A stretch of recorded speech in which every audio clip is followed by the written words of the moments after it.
Deer friends, welcome to my YouTube channel Shubho sir philosophy. আমরা আগের ভিডিওতে পঞ্চম অধ্যায় ন্যায়সম্মত প্রত্যক্ষের লক্ষণ থেকে বিস্তৃত আলোচনা করেছি দুটো ভিডিওতে, পার্ট 1 এবং পার্ট 2। আজকে আমরা ন্যায়সম্মত প্রত্যক্ষের লক্ষণ থেকে যে গুরুত্বপূর্ণ প্রশ্ন উত্তরগুলো পরীক্ষায় আসবে সেগুলো আলোচনা করে নেব। তো চলো আজকের ভিডিওটা শুরু করি। ন্যায়সম্মত প্রত্যক্ষের লক্ষণের যে 20টি গুরুত্বপূর্ণ প্রশ্ন উত্তর আছে, এখান থেকে 3 মার্কস পড়বে। তার মধ্যে প্রথম প্রশ্ন হলো, ন্যায় দর্শন হলো ডেস দর্শন। মানে ভারতীয় দর্শনকে দুভাবে ভাগ করা হয়েছে, আস্তিক আর নাস্তিক। সেই তাদের মধ্যে ন্যায় দর্শন কোন দর্শনের মধ্যে পড়ে? আস্তিক। তারপরে প্রশ্ন হয়েছে, ন্যায় দর্শনের প্রতিষ্ঠাতা হলেন কে? মহর্ষি গৌতম, কপিল মুনি, কনাদ মহর্ষি, জয়মিনী। কে? তাহলে ন্যায় দর্শনের প্রতিষ্ঠাতা হলেন মহর্ষি গৌতম। গৌতম বুদ্ধ নয় কিন্তু, হ্যাঁ। তারপরে ন্যায় দর্শনের মূল গ্রন্থের নাম কি? যোগসূত্র, ব্রহ্মসূত্র, ন্যায়সূত্র। যোগসূত্র তো কথাকার যোগ দর্শনের, ব্রহ্মসূত্র কথাকার বেদান্ত দর্শনের, ন্যায়সূত্র হলো ন্যায় দর্শনের। তারপরের প্রশ্ন, ন্যায় দর্শনের ভাষ্যকার মহর্ষি গৌতম বা গৌতম, কপিল, কনাদ, বাৎসায়ন। ভাষ্যকার হলেন বাৎসায়ন। তারপরে প্রশ্নটা দেখো, নব্যন্যায়ের প্রতিষ্ঠাতা গৌতম। গৌতম হলেন প্রাচীন ন্যায়ের মহর্ষি গৌতম। নব্যন্যায়ের হলেন কপিল, কনাদ, অঙ্গেশ উপাধ্যায়। তারপরের প্রশ্ন রয়েছে, ন্যায়মতে প্রমাণ হলো কটি?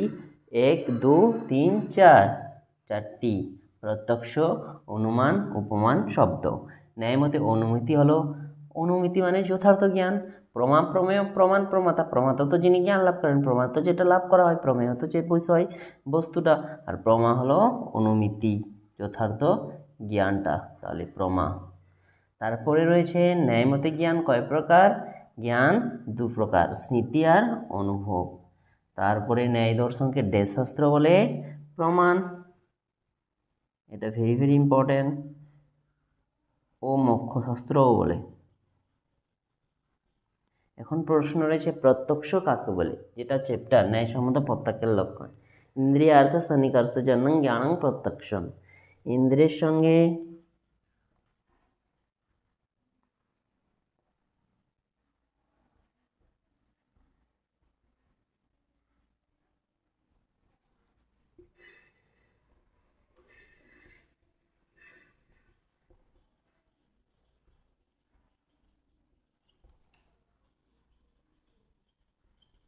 সন্নিকর্ষের ফলে, ইন্দ্রিয়ের সঙ্গে বিষয় বা অর্থের সন্নিকর্ষের ফলে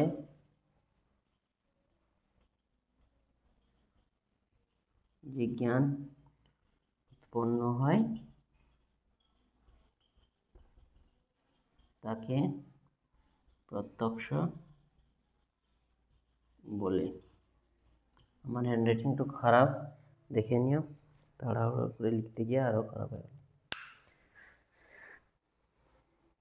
চলো স্ক্রিনশট করে নিও। চলো তারপরে প্রশ্ন দেখি, অব্যপদেশ্য শব্দের অর্থ কি? অব্যপদেশ্য, ব্যপদেশ্য মানে যদি শব্দ হয়, অব্যপদেশ্য মানে তাহলে কি হবে? অশব্দ।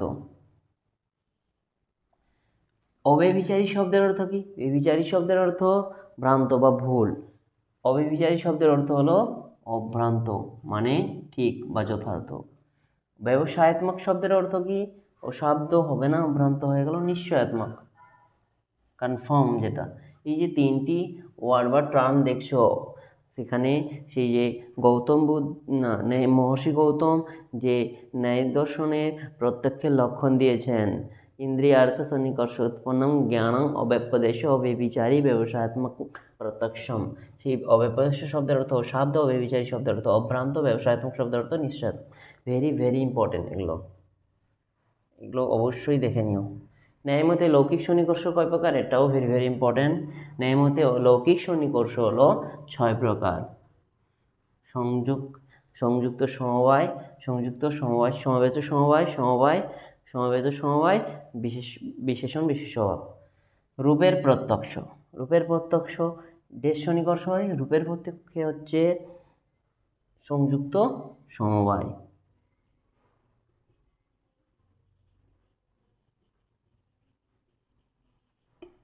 তারপরে শব্দকে জানা যায় কোন সন্নিকর্ষের মাধ্যমে? এখানে শুধুমাত্র সমবায় সন্নিকর্ষ। আমি এগুলো সুন্দর করে বুঝিয়ে দিয়েছি। তোমরা যদি সেই ভিডিওটা দেখে না থাকো তাহলে অবশ্যই চ্যানেলে গিয়ে সেই ভিডিওটা দেখে নিও। শব্দের প্রত্যক্ষে কি সন্নিকর্ষ হচ্ছে? সমবেত সমবায়।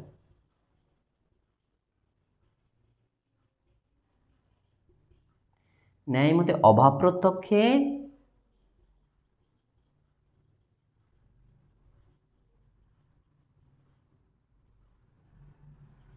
বিশেষণ বিশেষ স্বভাব। ন্যায় মতে অলৌকিক সন্নিকর্ষ কয় প্রকার?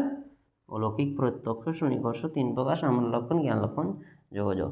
এখন তত্ত্বচিন্তামণি গ্রন্থটি কার এটা তোমরা জানো? কমেন্টে এই প্রশ্নটির উত্তর লেখো এবং তোমাদের যা প্রয়োজন কমেন্টে জানাও, আমি তার রিপ্লাই দেব এবং সেরকম ভিডিও বানাবো। আর এটি স্ক্রিনশট করে নিও, তোমরা স্ক্রিনশট করে নিও। এই ভিডিওটি যদি ভালো লেগে থাকে অবশ্যই লাইক শেয়ার করে দিও এবং চ্যানেলটি যদি সাবস্ক্রাইব না করে থাকো অবশ্যই করে বেল আইকনটি প্রেস করে দিও এবং পাশে থাকো। Thank you.